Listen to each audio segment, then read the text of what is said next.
സിനിജി, ഉമ്മ ഷെമി മറയ്ക്കുന്നത് എന്താണ്? ഷെമിക്കെല്ലാം അറിയാം. മകനെ രക്ഷിക്കാൻ വേണ്ടിയല്ല ഷെമി ഇതെല്ലാം ചെയ്യുന്നത്. മറ്റാരെയോ രക്ഷിക്കണം, അല്ലെങ്കിൽ മറ്റാരുടെയോ വിവരങ്ങൾ പുറത്ത് വരരുത് എന്നവർ ആഗ്രഹിക്കുന്നുണ്ട്. അത് പുറത്ത് വന്നാൽ വലിയ കോളുകളക്കങ്ങൾ സൃഷ്ടിക്കുമെന്ന് അവർക്കറിയാം.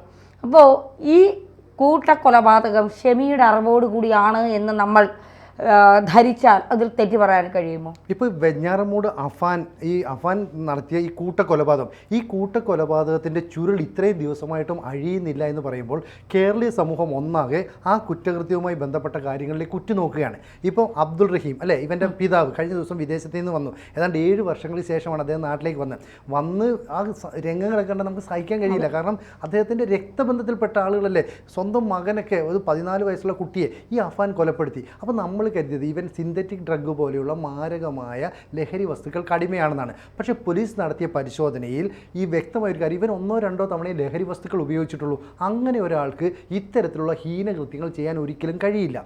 അങ്ങനെ കഴിയണമെങ്കിൽ കൃത്യമായ ഒരു പരിശീലനം, അല്ലെങ്കിൽ എന്താ പറയുന്നത്, മെൻ്റലി അവനെ ഇന്ന മേഖലയിലേക്ക് നയിച്ചുകൊണ്ട് പോകുന്ന ഒരാളുണ്ടാകാം. അത് ഒരു കൂട്ടം ആളുകളാകാം. അപ്പോൾ ഇവൻ ഉൾപ്പെടുന്ന ആ ഗ്രാമത്തിൽ, ഇവൻ്റെ പ്രദേശത്ത് ഒരു കൂട്ടം ആളുകൾ ചേർന്ന ഒരു ഗ്രൂപ്പുണ്ട്. ഈ ഗ്രൂപ്പുമായിട്ട് അഫാനും അഫാൻ്റെ ഉമ്മ ഈ ഷെമി എന്ന് പറയുന്ന സ്ത്രീക്കും ബന്ധമുണ്ട് എന്നതിൻ്റെ സൂചനകൾ പുറത്തു വരുന്നു. ഷെമി പറഞ്ഞത് ഈ കുടുംബം നടത്താനായി ചെലവുകൾക്കായി 65 ലക്ഷത്തോളം രൂപയുടെ കടബാധ്യതയിൽ താൻ പെട്ടുപോയിട്ടുണ്ട്. പിതാവ് ഇവിടെ വന്നതിന് ശേഷം പറഞ്ഞു അയാളുടെ അറിവിൽ 15 ലക്ഷത്തോളം രൂപയുടെ കടമേ ഉള്ളൂ. അപ്പോൾ ഈ 50 ലക്ഷത്തോളം രൂപ കടം എവിടെ വന്നു? മകൻ ആഡംബര ജീവിതം നയിക്കുന്നുണ്ട്, പുതിയ ബൈക്ക് മൊബൈലൊക്കെ വാങ്ങുന്നുണ്ട്, സ്വന്തം കാമുകിയിൽ നിന്ന് പോലും പണം വാങ്ങി അല്ലെങ്കിൽ മാല പണയം വെച്ച് 90,000 രൂപ വാങ്ങുന്നുണ്ട്. ഈ പണം 3-4 ദിവസം കൊണ്ട് ചിലവഴിച്ച് കഴിയുന്നുണ്ട്. ഇതൊക്കെ ശരിയാണ്. പക്ഷേ അഫാന് അവൻ്റെ നാട്ടിൽ വലിയ സൗഹൃദങ്ങളില്ല, വലിയ ബന്ധങ്ങളില്ല, വലിയ കൂട്ടുകെട്ടില്ല.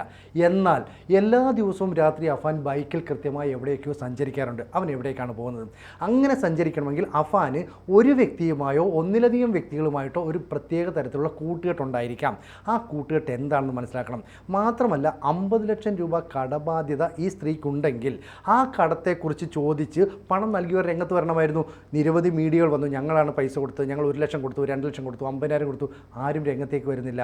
അപ്പോൾ കടം കൊടുത്തവർ ഇത്തരത്തിൽ ആവശ്യവുമായി പോലീസിൻ്റെ മുമ്പിലോ മാധ്യമങ്ങളുടെ മുമ്പിലോ വരരുതെന്ന് ഒരു പ്രത്യേക ഗ്രൂപ്പ് തീരുമാനിക്കുന്നു. ആ ഗ്രൂപ്പിലാണ് ഈ അഫാൻ അംഗമായിരിക്കുന്നത്. ഇതാരാ പറയുന്നത്?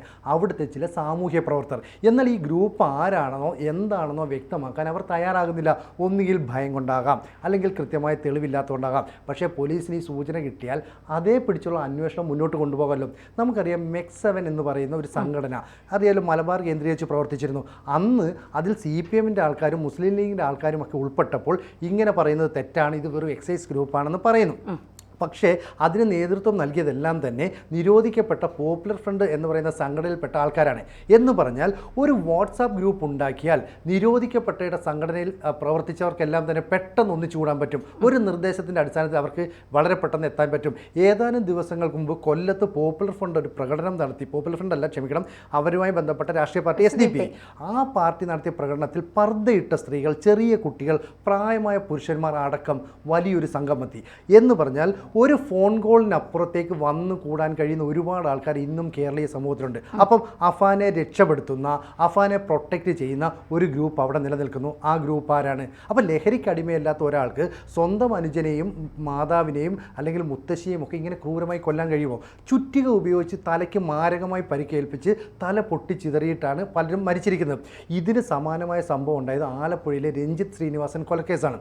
ഈ രഞ്ജിത്ത് ശ്രീനിവാസനെ അന്ന് കൊലപ്പെടുത്തിയത് ഈ പോപ്പുലർ ഫ്രണ്ടിൻ്റെ പ്രവർത്തകരായിരുന്നു. അവർ വീട്ടിലേക്ക് കയറി ആദ്യം ചുറ്റിക വെച്ച് ഇയാളുടെ തലക്കടിക്കുന്നു. അതിനുശേഷം കൂടം എന്ന് പറയുന്ന ഒരു ഉപകരണം, അതായത് ചുറ്റിക പോലെ വളരെ ഭാരമുള്ള ഒരു ഉപകരണം വെച്ച് തലയ്ക്ക് വലിയ ആഘാതമേൽപ്പിക്കുന്നു. അങ്ങനെയാണെങ്കിൽ തലച്ചോറ് ചിതറിപ്പോകുന്നു.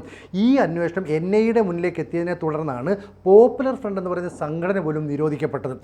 സംഘടന നിരോധിക്കപ്പെട്ടു എന്ന് പറഞ്ഞാൽ അതിൻ്റെ നേതൃത്വം പോലീസ് പിടിയിലായെന്നേ ഉള്ളൂ. അതിൻ്റെ പ്രവർത്തകർ ചിന്നിച്ചിതറി കിടക്കുന്നുണ്ട്. അപ്പോൾ അത്തരത്തിലുള്ള ആളുകൾ പല സംഘടനകളുടെ പേരിൽ ഒന്നിച്ചു കൂടുകയും അവർ ഈ അഫാനെ പോലെയുള്ള യുവാക്കളെ ആകർഷിക്കുകയും ചെയ്തു. അപ്പോൾ അഫാൻ ഒരു ട്രെയിനിങ് നൽകുകയാണ്, നമുക്കൊരു ശത്രുക്കൾ വന്നാൽ ഇങ്ങനെ അറ്റാക്ക് ചെയ്യണം. പക്ഷേ ഒരു ദുർബല നിമിഷത്തിൽ അവൻ്റെ വീട്ടുകാരോട് തോന്നിയ ഒരു പക, ഒരു ദേഷ്യം അവൻ വീട്ടിലത് കാണിച്ചു എന്ന് പറഞ്ഞാൽ ഈ സംഭവത്തെക്കുറിച്ച് അന്വേഷിച്ച് ചെയ്താൽ ഇതിനെക്കുറിച്ച് ട്രെയിനിങ് നടത്തിയ പരിശീലനം നൽകിയ ആളുകളുടെ വിവരങ്ങളെല്ലാം തന്നെ പുറത്തു വരും. ഇത് പുറത്തു വരരുതെന്ന് കൃത്യമായി ആഗ്രഹിക്കുന്ന, കൃത്യമായി ആലോചിച്ചുറപ്പിച്ച ഒരു സംഘം ഈ അഫാൻ്റെ വീടിന് ചുറ്റുമുണ്ട്. എന്തുകൊണ്ടാണ് പറയുന്നതെന്ന് അറിയാവോ?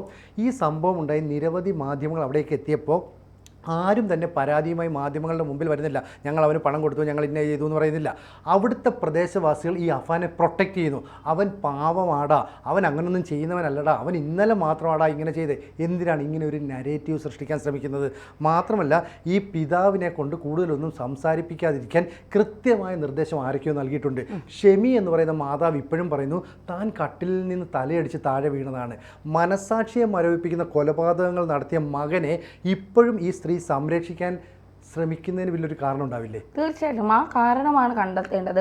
ഭർത്താവിനോട് പറയുന്നു, പോലീസിനോട് പറയുന്നു, കാണാൻ നിന്ന സഹോദരനോടും പറയുന്നു താൻ കട്ടിലിൽ നിന്ന് വീണ് തലയിടിച്ചതാണ് എന്നുള്ളത്. പക്ഷേ അങ്ങനെയല്ല എന്നുള്ളത് എല്ലാവർക്കും അറിയാവുന്ന കാര്യമാണ്. കാരണം ആദ്യം ഉമ്മയെ ഷോൾ കൊണ്ട് കഴുത്തിൽ മുറുക്കി ചുമരിലടിച്ച് മരണം സംഭവിച്ചു എന്ന് പറഞ്ഞാണ് ഈ അഫാൻ പുറത്തു പോകുന്നത്.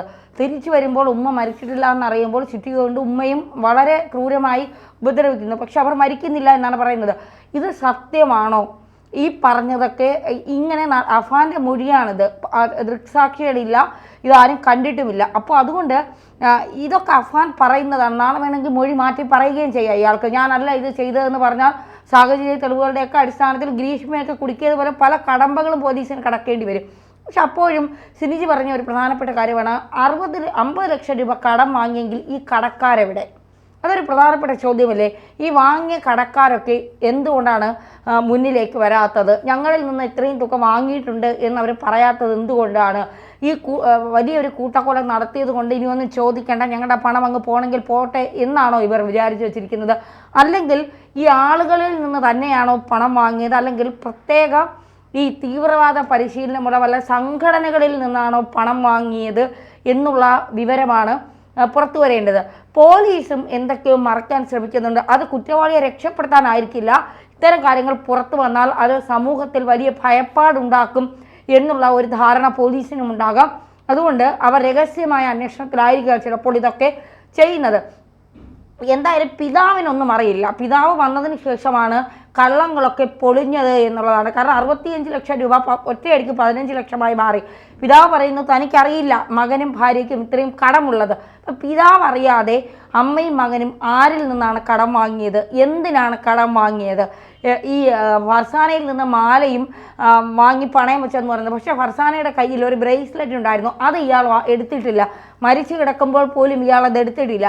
എലിവിഷം കഴിച്ചു എന്ന് പറയുന്നത് വെറുതെയാണ്. അപ്പോൾ ഇതിൻ്റെ പിന്നിൽ, കൊലപാതകത്തിന് പിന്നിൽ ഇയാളുടെ മാനസികമായി ഇയാൾക്ക് പ്രശ്നമില്ല എന്ന് പറയുന്നു. അപ്പോൾ കുടുംബത്തിൽ നിന്ന് തന്നെ പരിശീലനം നേടാം.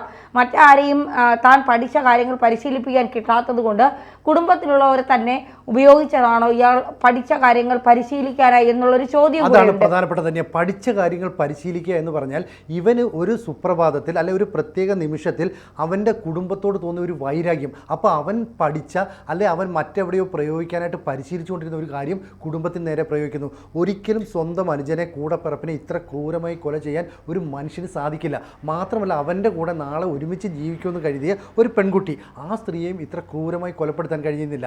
ഇനി രാത്രി കാലങ്ങളിൽ അഫാൻ സ്ഥിരമായി ബൈക്കിൽ ചുറ്റിക്കറങ്ങി നടന്നിരുന്നു. അപ്പോൾ സ്വന്തം പ്രദേശത്ത് അധികം ബന്ധമില്ലാതിരുന്ന അഫാൻ തോളിലൊരു ബാഗുമൊക്കെ ഇട്ട് രാത്രി കാലങ്ങളിൽ ബൈക്കിൽ ചുറ്റി നടന്നിരുന്നുവെങ്കിൽ ആ ബൈക്ക് സഞ്ചരിക്കുന്നത് ഒരു പ്രത്യേക വ്യക്തിയെ കാണാനോ ഒരു കൂട്ടം ആളുകളെ കാണാനോ ആയിരിക്കാം.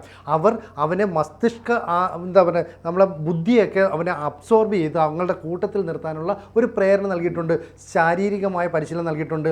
ഇപ്പോൾ ഇവൻ്റെ ലഹരി ഉപയോഗത്തിന് അടിമയല്ല എന്നുള്ള വിവരം പോലീസ് പുറത്തുവിടുന്നു. അപ്പോൾ അപ്പോൾ ലഹരിക്ക് അടിമയായതുകൊണ്ടല്ല ഇവൻ ഇത് ചെയ്തത്.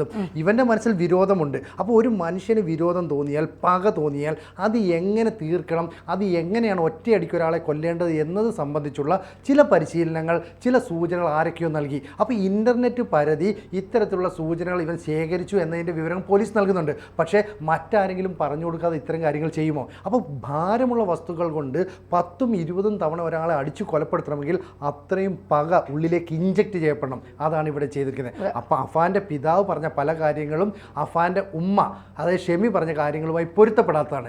ഈ ഷെമിയാണ് ഇതിനകത്ത് ഇനി നിർണായകമായ കാര്യങ്ങൾ വെളിപ്പെടുത്തേണ്ടത്. അവർ ഇപ്പോഴും പറയുന്നു ഞാൻ തലയടിച്ച് വീണതാണ്. അതല്ല, ഇവനാണ് ഇതിന് പിന്നിലെങ്കിൽ ഇവൻ്റെ പിന്നിൽ പ്രവർത്തിച്ച ആ സംഘത്തെ കുടുക്കുക തന്നെ വേണം. കേരളീയ സമൂഹത്തിന് നാളെ ഇത്തരത്തിലുള്ള സംഘങ്ങൾ ഭീഷണിയായി വരികയാണെങ്കിൽ ഇവരെ ഇല്ലായ്മ ചെയ്യേണ്ടത് നമുക്ക് ഓരോരുത്തർക്കും വളരെ പ്രധാനപ്പെട്ട ഒരു കാര്യമായിരിക്കും അല്ലേ? നമ്മുടെ പോലീസും അതിനനുസരിച്ച് പ്രവർത്തിക്കുമെന്ന് പ്രതീക്ഷിക്കാം.